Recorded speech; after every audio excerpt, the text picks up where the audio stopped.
Hello everyone, welcome to Law Maven Academy. LLB की series में आज हम डिस्कस करने वाले हैं एलएलबी एक्ट 2008 के बहुत ही important parts, chapter 6 which deals with contribution.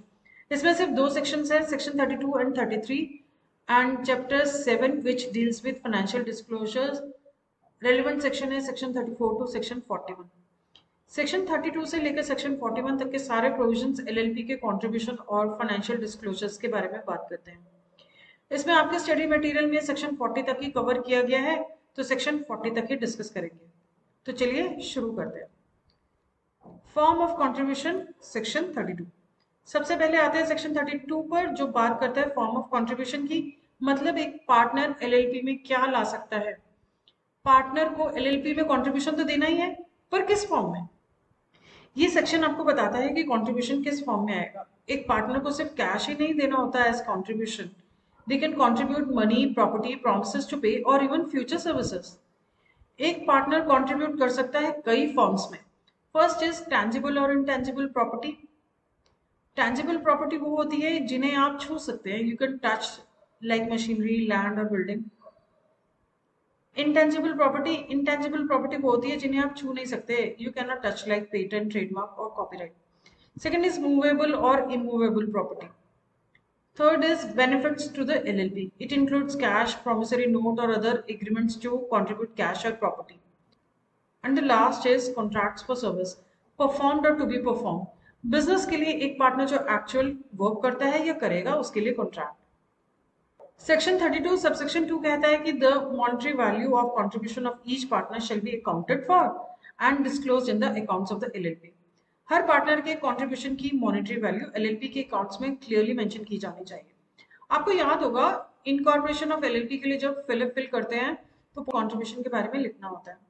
Total monetary value of contribution by partners in LLP, ये लिखना होता है। यहाँ सिर्फ कैश ही नहीं बल्कि टैंजिबल और इनटैंजिबल प्रॉपर्टी, मूवेबल या इमूवेबल प्रॉपर्टी, प्रोमिसरी नोट या फिर सर्विसेज का कॉन्ट्रैक्ट भी कंट्रीब्यूशन माना जा सकता है। और हाँ, हर पार्टनर के कंट्रीब्यूशन की मॉनेटरी वैल्यू निकालकर अकाउंट्स में प्रॉपर्ली शो करनी पड़ती है। अगर कोई पार्टनर प्रॉपर्टी के फॉर्म में कंट्रीब्यूशन लाता है तो वैल्यूएशन एक्सपर्ट्स से उसकी ऑफिशियली वैल्यूएशन करवानी होगी, वैल्यूएशन रिपोर्ट अटैच होगी, ताकि ये प्रूव हो सके कि एलएलपी के पास उतनी फाइनेंशियल स्ट्रेंथ है जितना वो दावा करती है। To prove that the LLP has the financial strength it claims. Next है ऑब्लिगेशन टू कंट्रीब्यूट, सेक्शन 33। ये सेक्शन बताता है कि पार्टनर्स को अपने कंट्रीब्यूशन के प्रॉमिस को कैसे पूरा करना चाहिए। ये बिजनेस और उसके क्रेडिटर्स दोनों को प्रोटेक्ट करता है। सेक्शन 32 बताता है कि एक पार्टनर क्या कंट्रीब्यूशन दे सकता है, कैश, प्रॉपर्टी और सर्विसेज, और इसके वैल्यूएशन की जरूरत होती है। सेक्शन 33 ये तय करता है कि उन कॉन्ट्रीब्यूशंस को कैसे एप्लीकेबल किया जाए, और अगर पार्टनर तय की गई अमाउंट में चेंजेस करते हैं तो ये सेक्शन क्रेडिटर्स को प्रोटेक्ट करता है। एक बार सेक्शन को भी देख लेते हैं। Section 33, subsection 1. The obligation of a partner to contribute money or other property or other benefit or to perform services for LLP shall be as per the LLP agreement. LLP के लिए money या कोई property या कोई other benefit या services perform करने की partner की ऑब्लिगेशन LLP एग्रीमेंट के अकॉर्डिंग होगी। It's simple. सेक्शन 33 सबसेक्शन 2 कहता है कि LLP का कोई क्रेडिटर जो क्रेडिट देता है उस एग्रीमेंट में बताई गई ऑब्लिगेशन पे भरोसा करके काम करता है, बिना पार्टनर्स के बीच किसी कॉम्प्रोमाइज की इंफॉर्मेशन के, without notice of any compromise between partners. Creditor ऐसे पार्टनर के अगेंस्ट ओरिजिनल ऑब्लिगेशन को एनफोर्स करवा सकता है। इमेजिन कि कोई बैंक आपकी एलएलपी को लोन देता है क्योंकि आपके पार्टनर ने 10 लाख रुपीस इन्वेस्ट करने का प्रॉमिस किया था। बाद में आपका पार्टनर चुपके से बताता है कि वो पैसे नहीं दे सकता, और आप सभी पार्टनर्स इस बात को भूलने के लिए एग्री हो जाते हैं। कहते हैं let's forget it and move on. Section 33 subsection 2 के अंडर अगर बैंक ने आपके इंटरनल चेंजेस के बारे में जाने बिना अच्छे इरादे से लोन दिया था तो बैंक उस पार्टनर को ओरिजिनल 10 लाख रुपीस के लिए फोर्स कर सकता है। सिंपल सी बात है, जो वादा किया वो निभाना पड़ेगा। पार्टनर ने जो कंट्रीब्यूशन देने का वादा किया था, बस अब उसे पूरा करने का टाइम आ गया है। अगर वादा पूरा नहीं किया तो बैंक एनफोर्स करवा ही लेगा अंडर सेक्शन 33 सबसेक्शन 2। कोई सीक्रेट चेंजेस नहीं होने चाहिए बिटवीन पार्टनर्स। जैसे एलएलपी एग्रीमेंट में लिखा है, हर पार्टनर की ये ऑब्लिगेशन होती है कि वो अपना कंट्रीब्यूशन एलएलपी को टाइम पर दे। अगर कोई एग्रीमेंट से मुकरता है, अपना ऑब्लिगेशन पूरा नहीं करता, तो उसके अगेंस्ट लीगल एक्शन भी लिया जा सकता है। सेक्शन 32 और सेक्शन 33, ये दोनों सेक्शन कैसे जुड़े हैं? सेक्शन 32 और 33 ये इंश्योर करते हैं एलएलपी एग्रीमेंट के अकॉर्डिंग जो वादा किया है वो बुक्स में मेंशन की गई इंफॉर्मेशन से परफेक्टली मैच करता है। ये दोनों सेक्शंस मिलकर वैल्यू का एक क्लियर प्रॉमिस करते हैं और उन लोगों को प्रोटेक्ट करते हैं जो बिजनेस को क्रेडिट देते हैं या पैसा उधार देते हैं। Now let's discuss maintenance of books of accounts, other records and audit, section 34। अब शुरू होता है चैप्टर 7 यानी फाइनेंशियल डिस्क्लोजर्स और इसका सबसे बड़ा सेक्शन है सेक्शन 34। ये section books of accounts maintain करने, statement of account and solvency को प्रिपेयर करने और फाइल करने के बारे में बात करता है। ये सेक्शन ऑडिट के बारे में बताता है कि कितना टर्नओवर होना चाहिए, कितना कंट्रीब्यूशन होना चाहिए, तब ऑडिट मैंडेटरी होगा। ये सेक्शन पेनल्टी भी बताता है अगर अकाउंट्स नहीं मेंटेन किए तो, अगर statement of account and solvency नहीं फाइल किया तो, अगर ऑडिट नहीं हुआ एलएलपी का तो। According to section 34 subsection 1, LLP shall maintain proper books of accounts on a cash or accrual basis and according to double entry system of accounting and shall keep them at the registered office. Section 34 subsection 1 कहता है कि LLP को cash या accrual basis पर accounting के double entry system के according proper books of accounts बनाने होंगे और उन्हें registered office में रखना होगा। बहुत सारे पॉइंट्स क्लियर हो गए। फर्स्ट इज अकाउंट्स मेंटेन किए जाएंगे कैश और accrual बेसिस पर। Second is double entry system of accounting follow करना होगा। Third is accounts registered office पर मेंटेन किए जाएंगे, किसी और प्लेस पर नहीं। पार्टनर या अकाउंटेंट के घर पर अकाउंट्स बुक नहीं रख सकते। ये बुक्स ऑफ अकाउंट्स एलएलपी को 8 इयर्स के लिए प्रिजर्व करने होते हैं। रूल 24 कहता है कि the books of accounts which LLP is required to keep shall be preserved for 8 years from the date on which they are made. Books of accounts में होगा क्या? बुक्स ऑफ अकाउंट्स में ये चीजें होंगी। फर्स्ट इज एलएलपी को मिले और खर्च किए गए सभी पैसे के डिटेल्स। सेकेंड इज एलएलपी के एसेट्स और लायबिलिटीज का record. Third is statement of cost of goods purchased, inventories, work in progress, finish goods and cost of goods sold, and last is any other particulars which the partners may decide. Statement of account and solvency prepare करनी होती है LLP को under section 34 subsection 2। अब ये statement of account and solvency accounts prepare करोगे तभी तो बनेगी, इसलिए आपको पहले बुक्स ऑफ अकाउंट्स मेंटेन करने के लिए बताया गया, फिर statement of account and solvency. Sequence में लिखा गया है एक्ट में। अब ये statement of account and solvency को प्रिपेयर करने की टाइम लिमिट है within 6 months from the end of the financial year, मतलब 30th सितंबर तक प्रिपेयर हो जानी चाहिए। ठीक है जी, statement of account and solvency prepare हो गई। अब इसको साइन कौन करेगा? बिना सिग्नेचर के किसी भी डॉक्यूमेंट की कोई वैल्यू नहीं होती। Designated partners must sign a statement of account and solvency. Statement of account and solvency prepare हो गई, डेजिग्नेटेड पार्टनर्स ने साइन भी कर दी, आई मीन डिजिटली साइन भी हो गई। अब क्या, अपने पास रखने से तो कुछ नहीं होगा, आरओसी को फाइल करोगे तभी तो पता चलेगा एक्ट की प्रोविजंस का कंप्लायंस हुआ है, designated partners have fulfilled their responsibility. तो सेक्शन 34 सबसेक्शन 3 फाइलिंग के बारे में बताता है। रूल 24 फॉर्म और उसकी टाइम लिमिट बताता है कौन सा फॉर्म जाएगा और कितने दिनों में। रूल 24 कहता है कि for the purposes of subsection 3 of section 34, every LLP shall file the statement of account and solvency in Form 8 with the registrar within a period of 30 days from the end of the 6 months of the financial year. बहुत सारे points clear हो गए rule 24 से। First is every LLP shall file, her LLP को file करना है। Second is क्या file करना है? Statement of account and solvency. Third is किस फॉर्म में? In form 8। Fourth is time limit within a period of 30 days from the end of 6 months of the financial year. Financial year खत्म हुआ 31 मार्च को।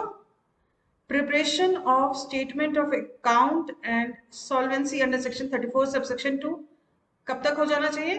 6 months from the end of the financial year. Financial year खत्म हुआ 31 मार्च को, वहां से 6 months, अप्रैल, मई, जून, जुलाई, अगस्त, सितंबर, मतलब 30th सितंबर तक एलएलपी का statement of account and solvency prepare हो जाना चाहिए। Then filing of statement of account and solvency under section 34 subsection 3 कब तक हो जाना चाहिए? Within 30 days from the end of 6 months of the financial year.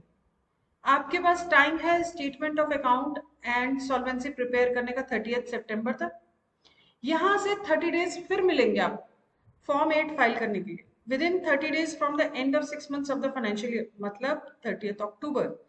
ये डेट याद कर लो अच्छे से, ठीक है। सपोज आपकी एलएलपी इंसॉल्वेंट हो चुकी है, या तो वो डिसॉल्व हो जाएगी, वाइंड अप हो जाएगी, या फिर हम उसे एक और मौका देते हैं उसे रिवाइव करने का, तो उस प्रोसेस को बोला जाता है corporate insolvency resolution process, CIRP। इस प्रोसेस में बहुत सारे पर्सन अपॉइंट होते हैं, इंटरिम रेजोल्यूशन प्रोफेशनल और रेजोल्यूशन प्रोफेशनल और लिक्विडेटर।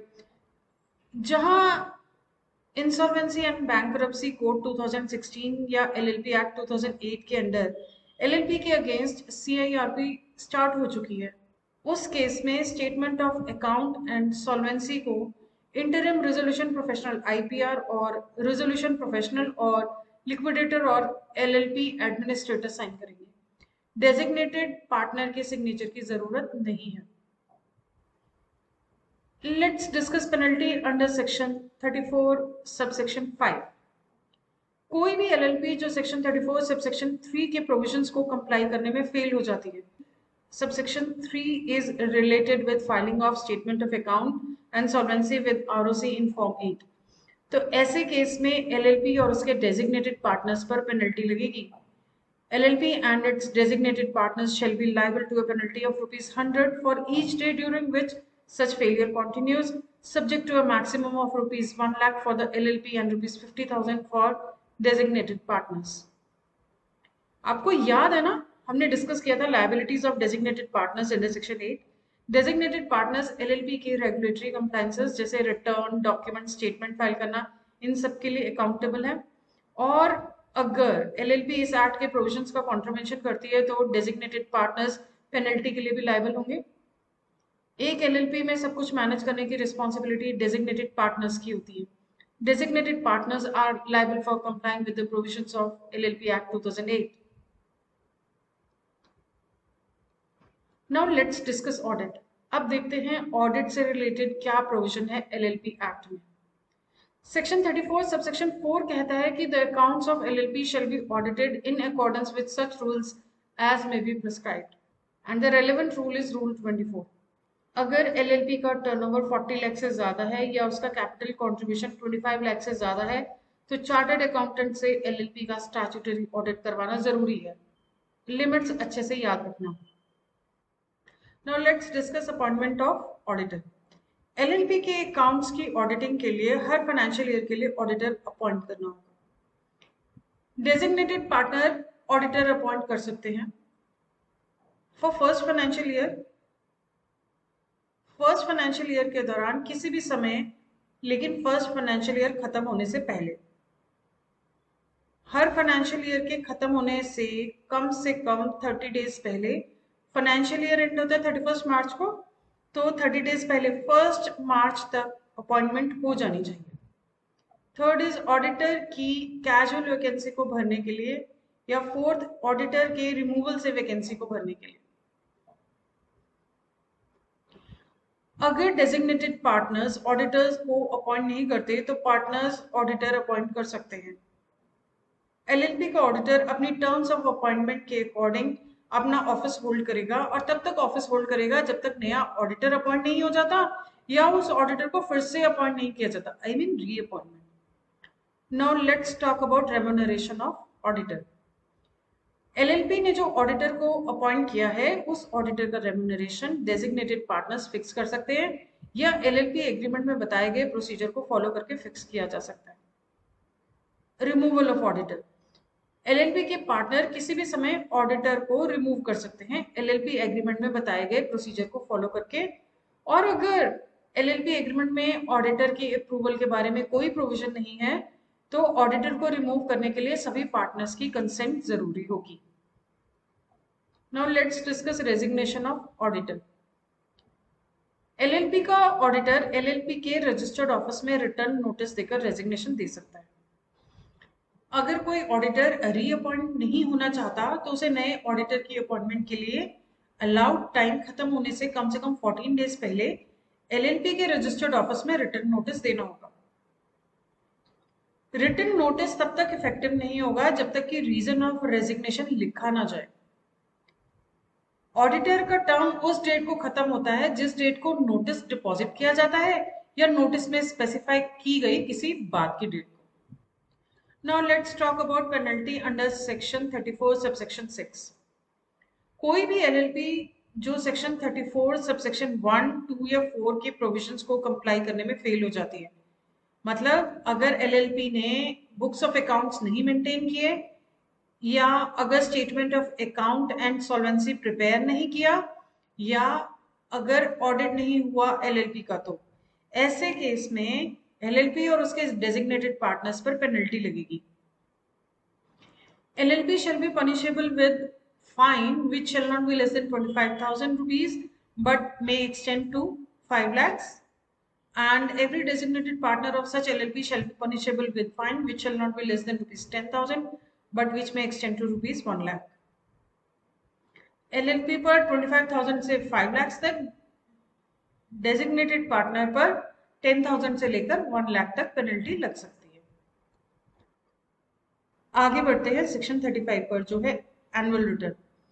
सेक्शन 35 सब सेक्शन 1 कहता है कि every LLP shall file an annual return duly authenticated with the registrar within 60 days of closure of its financial year in such form and manner and accompanied by such fee as may be prescribed।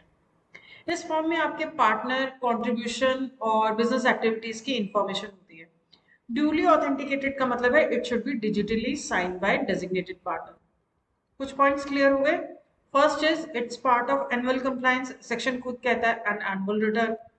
Second is time limit within 60 days of closure of its financial year, that is 30th May। Third point is for form we have to refer LLP rules 2009। Relevant rule is rule 25। Rule 25 में लिखा हुआ है कि every LLP shall file an annual return with the registrar in form 11। Rule 25 आगे कहता है कि अगर किसी कॉरेस्पॉन्डिंग फाइनेंशियल ईयर के दौरान कंट्रीब्यूशन 50 लाख तक या टर्नओवर 5 करोड़ तक है, उस केस में एलएलपी के एनुअल रिटर्न के साथ एक डेजिग्नेटेड पार्टनर का सर्टिफिकेट भी साथ में होगा कि annual returns contains true and correct information. Other cases में एनुअल रिटर्न के साथ प्रैक्टिसिंग कंपनी सेक्रेटरी का एक सर्टिफिकेट होना चाहिए that he has verified the particulars from the books and records of the LLP and found them to be true and correct। जहां insolvency and bankruptcy code 2016 या LLP act 2008 के अंदर LLP के against CIRP start हो चुकी है, उस case में एनुअल रिटर्न को इंटरिम रेजोल्यूशन प्रोफेशनल IPR और रेजोल्यूशन प्रोफेशनल और लिक्विडेटर और LLP एडमिनिस्ट्रेटर साइन करेंगे। डेजिग्नेटेड पार्टनर के सिग्नेचर की जरूरत नहीं है। Why it matters, annual return ये क्यों जरूरी है? एनुअल रिटर्न को अपने बिजनेस का ईयरली हेल्थ चेकअप की तरह समझो। एनुअल रिटर्न प्रूव करता है कि आपकी LLP एक्टिव है और आपके रिकॉर्ड्स अप टू डेट हैं और आपके लीगल स्टेटस को भी प्रोटेक्ट करता है। पेनल्टी के बारे में भी देख लेते हैं। If you miss the deadline, your LLP and its designated partners must pay a penalty of ₹100 per day। ₹100 per day की पेनल्टी देनी होगी। मैक्सिमम पेनल्टी LLP पर ₹1 lakh और डेजिग्नेटेड पार्टनर्स पर ₹50,000। Now let's discuss inspection of documents kept by registrar under section 36। Section 36 हमें बताता है कि रजिस्ट्रार के पास जो डॉक्यूमेंट्स LLP फाइल करती है उन्हें कोई भी पर्सन इंस्पेक्शन फी देकर इंस्पेक्ट कर सकता है या उसकी कॉपी निकलवा सकता है। You can do inspection and you can have certified copies also. मैंने बहुत इंस्पेक्शन किए। लेट्स सी आप कौन कौन से डॉक्यूमेंट्स की इंस्पेक्शन कर सकते हैं। First is incorporation document. Second is name of partners and changes if any made there and. Third is statement of account and solvency and fourth is annual return। Now let's discuss penalty for false statement under section 37। अगर किसी ने return statement या किसी document में कोई झूठी या गलत इंफॉर्मेशन दी तो बच नहीं सकते। सेक्शन 37 के अकॉर्डिंग ऐसा करने पर इम्प्रिजनमेंट और फाइन दोनों का प्रोविजन है।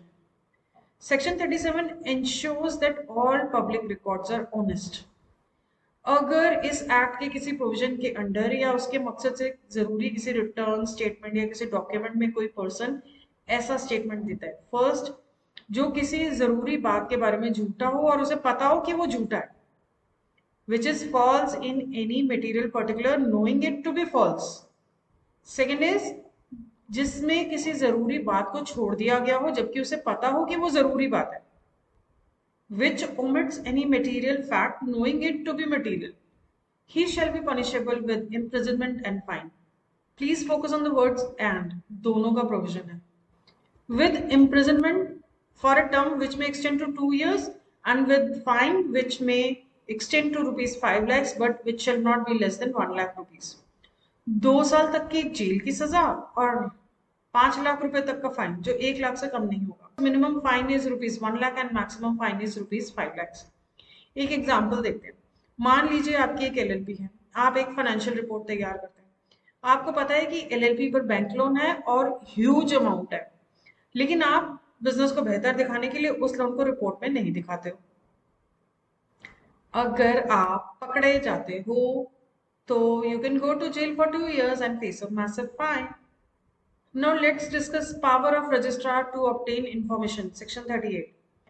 अगर रजिस्ट्रार को लगता है कि एलएलपी के बारे में कोई इंफॉर्मेशन चाहिए तो सेक्शन 38 के अंडर रजिस्ट्रार के पास ये पावर है कि वो एलएलपी या उसके पार्टनर्स या डेजिग्नेटेड पार्टनर्स या एम्प्लॉय से कोई भी इंफॉर्मेशन या एक्सप्लेनेशन मांग सकता है. वो किसी भी पर्सन से किसी क्वेश्चन का आंसर देने या कोई डिक्लेरेशन देने या रिटर्न में कोई डिटेल या पर्टिकुलर्स देने के लिए कह सकता है, जिसके लिए रीजनेबल टाइम दिया जाता है. सेक्शन 38 रजिस्ट्रार को ये पावर देता है कि वो किसी भी पर्सन जिसमें पार्टनर्स, फॉर्मर पार्टनर्स या एम्प्लॉयज इंक्लूडेड हैं, इनसे बिजनेस के बारे में डिटेल्स मांग सके. अगर वो पर्सन इस रिक्वेस्ट को इग्नोर करता है या ठीक से जवाब नहीं देता तो रजिस्ट्रार उसे डायरेक्शन दे सकता है to appear in person.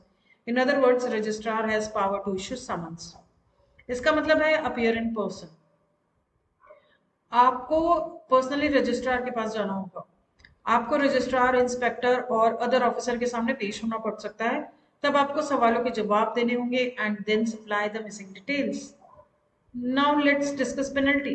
What happens if you do not show up और रिफ्यूज टू आंसर? फाइन लगेगा, which shall not be less than rupees 2000 but which may extend to rupees 25,000. Now let's discuss compounding of offences under section 39. क्या आपकी LLP से कोई compliance mistake हो गई है? Don't panic. LLP act का section 39 आपको कोर्ट के चक्रों से बचा सकता है. लॉ में एक बहुत ही शानदार रास्ता है जिसमें अपने मैटर को सुलझा सकते हैं. कंपाउंडिंग ऑफ ऑफेंस जो दिया गया है एलएलपी एक्ट 2008 के सेक्शन 39 के अंदर. कंपाउंडिंग का मतलब होता है सेटलमेंट. जब कोई एलएलपी या उसका कोई पार्टनर कोई ऑफेंस करता है तो वो अथॉरिटी के पास जाकर अपनी गलती एडमिट करता है और कंपाउंडिंग अमाउंट देकर उस मामले को हमेशा के लिए खत्म कर देता है. इससे उन्हें प्रोसिक्यूशन यानी कोर्ट के लंबे ट्रायल से छुटकारा मिल जाता है. कंपाउंड कौन कर सकता है? Who has the power to compound? Power किसके पास होती है? रीजनल डायरेक्टर और any other officer not below the rank of regional director authorised by the central government. ठीक है. कौन से ऑफेंस कंपाउंड हो सकते हैं? Those offences which are punishable by fine only. अब देखते हैं कितने पैसे देने होंगे. एक्ट में लिखा है कि a sum which may extend to the amount of the maximum fine for the offence but it shall not be lower than the minimum fine. आप जो पैसे देते हैं वो उस ऑफेंस के लिए मैक्सिमम फाइन से ज्यादा नहीं हो सकता और ना ही मिनिमम फाइन से कम हो सकता. अगर मिनिमम फाइन है 10,000 रुपीज एंड मैक्सिमम फाइन है 1 लाख रुपीज तो आपको ना तो 1 लाख से ज्यादा देने को कहा जाएगा और ना 10,000 से कम होगा. सेक्शन 39 सबसेक्शन 3 प्रोसेस के बारे में बताता है. Every application for the compounding of an offence shall be made to the registrar, who shall forward the same together with his comments thereon to the regional director or any other officer not below the rank of regional director authorized by the central government, as the case may be. ये सब process शुरू होता है ROC के जरिए, जिसके लिए LLP को फॉर्म 31 में एप्लीकेशन देनी होती है. देन आरओसी अपने कमेंट्स के साथ रीजनल डायरेक्टर और any other officer not below the rank of regional director authorised by the central government के पास फॉरवर्ड करता है. रीजनल डायरेक्टर एक ऑर्डर पास करता है और compounding amount that is fine deposit करने के लिए कहता है. जब इस सेक्शन के अंडर किसी ऑफेंस की कंपाउंडिंग हो जाती है तो जिस डेट को कंपाउंडिंग हुई है उसके 7 डेज के अंदर आरओसी को इसकी इंटीमेशन देनी होती है, चाहे वो प्रोसिक्यूशन शुरू होने से पहले हो या बाद में।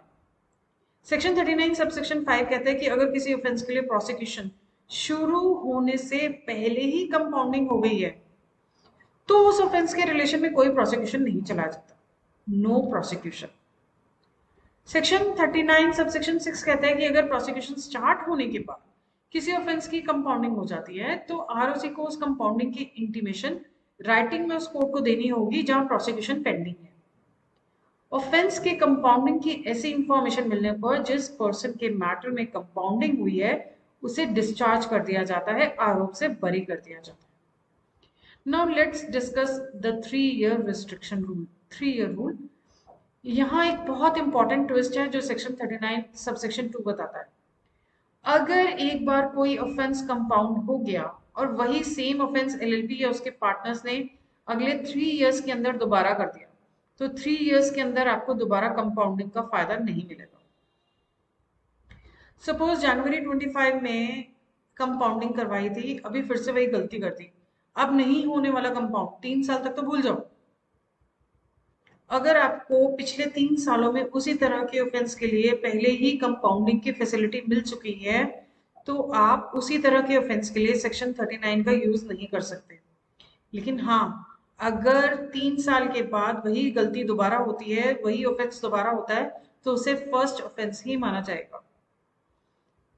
On a lighter note, same offence लिखा है ना, डिफरेंट तो हो सकता है ना।